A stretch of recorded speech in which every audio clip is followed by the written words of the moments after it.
तो चलिए आज इंग्लिश ग्रामर की एक बहुत ही कॉमन और थोड़ी कंफ्यूजिंग सी चीज़ को समझते हैं। हम बात करने वाले हैं एडजेक्टिव्स की डिग्री के बारे में। ये टॉपिक है तो बहुत ज़रूरी, लेकिन अक्सर इसमें लोग गलतियां कर बैठते हैं। अच्छा, रूल्स वगैरह में जाने से पहले एक छोटा सा टेस्ट हो जाए। स्क्रीन पर ये 2 सेंटेंस देखिए। बताइए तो इनमें से कौन सा सही है? ये कोई बनावटी सवाल नहीं है, बल्कि एक एक्चुअल एग्जाम में आ चुका है। तो थोड़ा ध्यान से सोचिएगा। जवाब पता है तो क्या बात है, और अगर नहीं पता तो भी कोई टेंशन नहीं।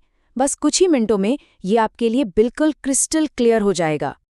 अब उस सवाल का सही जवाब ढूंढने के लिए हमें पहले कंपैरिजन के जो फाउंडेशंस हैं, मतलब जो इसकी बुनियाद है, उसे समझना पड़ेगा। तो चलिए शुरू करते हैं इस पहेली को सुलझाने का सफर। तो सबसे पहला और सबसे बेसिक सवाल कि आखिर ये एडजेक्टिव डिग्री होती क्या भला है। देखिए, आसान भाषा में कहें तो ये किसी चीज की तुलना करने के बस 3 अलग-अलग लेवल हैं।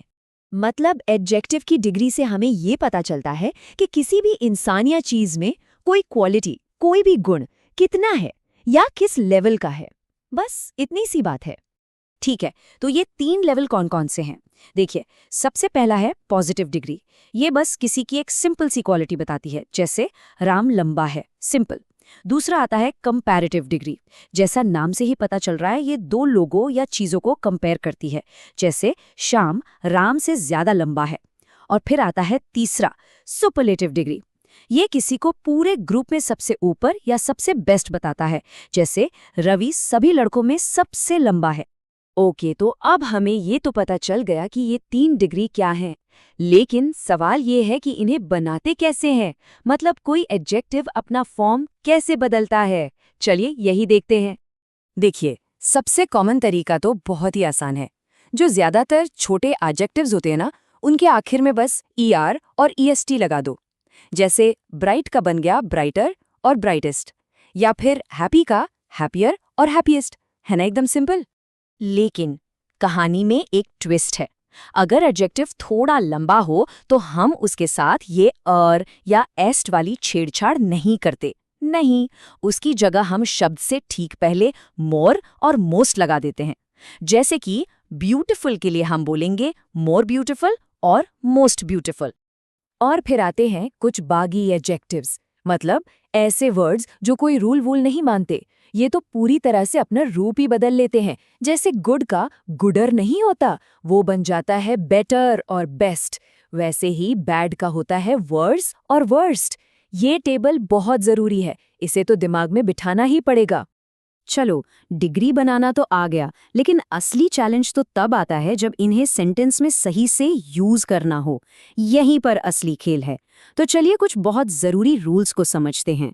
ये वाली गलती तो बहुत लोग करते हैं। रूल नंबर 4 कहता है डबल कंपैरेटिव से बचो। मतलब आप कभी भी 2 कंपैरेटिव वर्ड्स एक साथ नहीं लगा सकते। मोर बेटर बोलना बिल्कुल गलत है, क्योंकि बेटर तो खुद ही एक कंपैरेटिव है। सही है सिर्फ बेटर बोलना, और यही सेम लॉजिक मोस्ट हाईएस्ट पर भी लागू होता है। अच्छा, एक और गोल्डन रूल, इसे हमेशा याद रखिएगा। जब भी आप सुपरलेटिव डिग्री यूज करते हैं, मतलब जब भी किसी को सबसे बेस्ट या सबसे ऊंचा बताते हैं, तो उसके पहले द लगाना ही लगाना है। ये एक नॉन नेगोशिएबल रूल है, समझ लीजिए। चलिए एग्जाम्पल से समझते हैं तो और क्लियर हो जाएगा। हम कहेंगे he is the best player, सिर्फ बेस्ट प्लेयर नहीं। इसी तरह Rohan is the tallest boy और this is the most useful website. ध्यान दिया आपने, हर सुपरलेटिव से ठीक पहले द लगा हुआ है। अब मान लीजिए हमें ये कहना है कि 2 चीजें बराबर हैं, कोई कम ज्यादा नहीं, तब हम एज का स्ट्रक्चर यूज करते हैं, और इसके बीच में हमेशा एडजेक्टिव की पॉजिटिव डिग्री ही आएगी। जैसे Ram is as good as you are, कभी भी एज बेटर एज नहीं बोल सकते। ये एक और कॉमन मिस्टेक है जिससे हमें बचना है। तो अब हम काफी सारी रूल्स जान चुके हैं। अब वो टाइम आ गया है कि हम अपनी शुरू वाली पहेली पर वापस लौटें। देखते हैं कि अब हम उसे सॉल्व कर पाते हैं या नहीं। ये रहा वो सवाल, एक बार फिर से।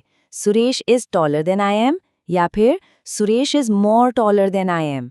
अब तो सारे रूल्स पता हैं, तो इसका जवाब देना मुश्किल नहीं होना चाहिए। चलो इसको स्टेप बाय स्टेप तोड़ते हैं। स्टेप 1, एडजेक्टिव क्या है? टॉल। ये एक छोटा शब्द है। स्टेप 2, इसका सही कंपैरेटिव फॉर्म क्या होगा? टॉलर। बिल्कुल सही। स्टेप 3, रूल नंबर 4 याद करिए, डबल कंपैरेटिव नहीं चलेगा। तो मोर टॉलर एक डबल कंपैरेटिव है, जो कि बिल्कुल गलत है।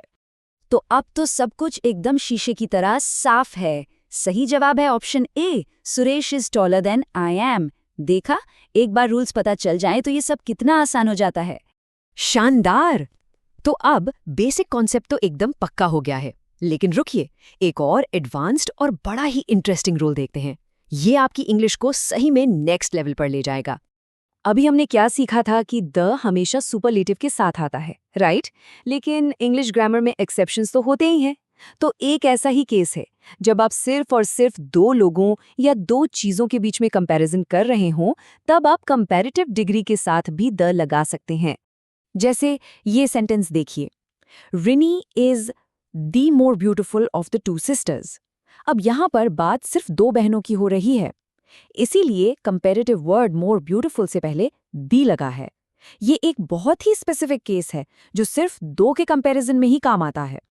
और जाते जाते कंपैरिजन का एक बहुत ही कमाल का इस्तेमाल देखिए। इसे कहते हैं प्रोग्रेसिव कंपैरेटिव। इसका स्ट्रक्चर होता है द मोर।